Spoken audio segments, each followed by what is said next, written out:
السلام علیکم۔ کیا آپ جانتے ہیں کہ قربانی کا مقصد صرف گوشت کھانا نہیں ہے؟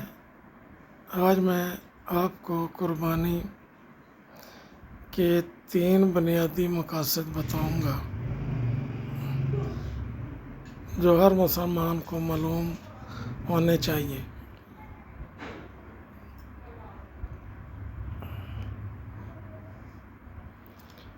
قربانی اسلام کا ایک عظیم فریضہ ہے، لیکن اکثر لوگ اس کی روح کو سمجھے بغیر صرف رسم پوری کرتے ہیں۔ آئیے جانتے ہیں اللہ نے ہمیں قربانی کا حکم کیوں دیا۔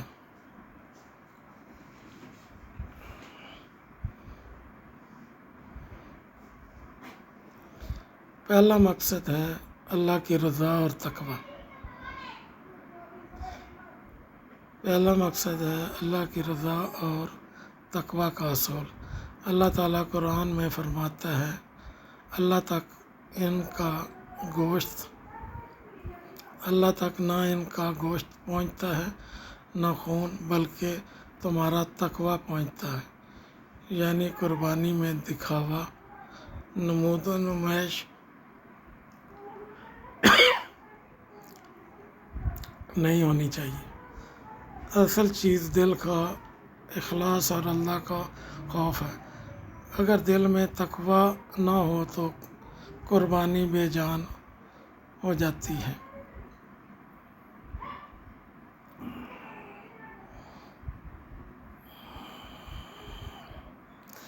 دوسرا مقصد ہے حضرت ابراہیم علیہ السلام اور حضرت اسماعیل علیہ السلام کی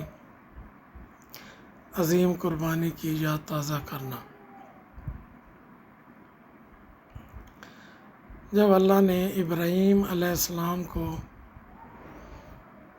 بیٹے کو ذبح کرنے کا حکم دیا تو انہوں نے ایک لمحہ بھی تاخیر نہ کی۔ یہ ہمیں سکھاتا ہے کہ جب اللہ کا حکم آئے تو اپنی سب سے محبوب چیز بھی قربان کر دو۔ آج ہم جانور قربان کر کے اسی جذبے کی یاد مناتے ہیں۔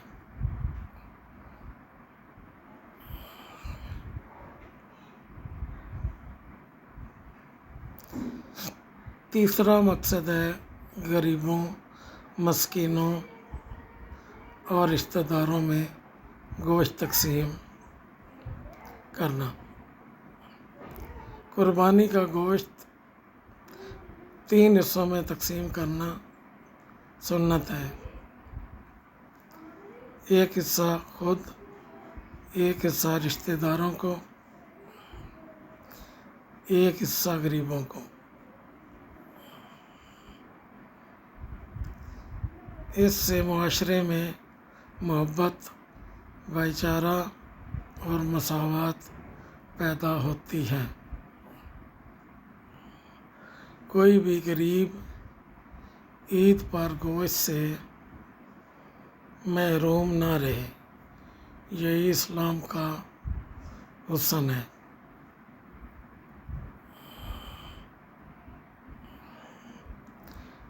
تو دوستو، قربانی کا اصل مقصد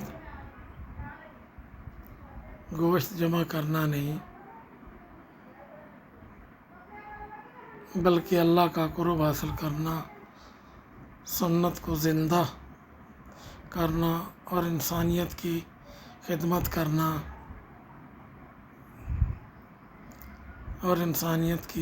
کرنا ہے۔ اگر آپ کو ویڈیو پسند آئی ہو تو لائک کریں، شیئر کریں اور چینل کو سبسکرائب کریں۔ اللہ حافظ۔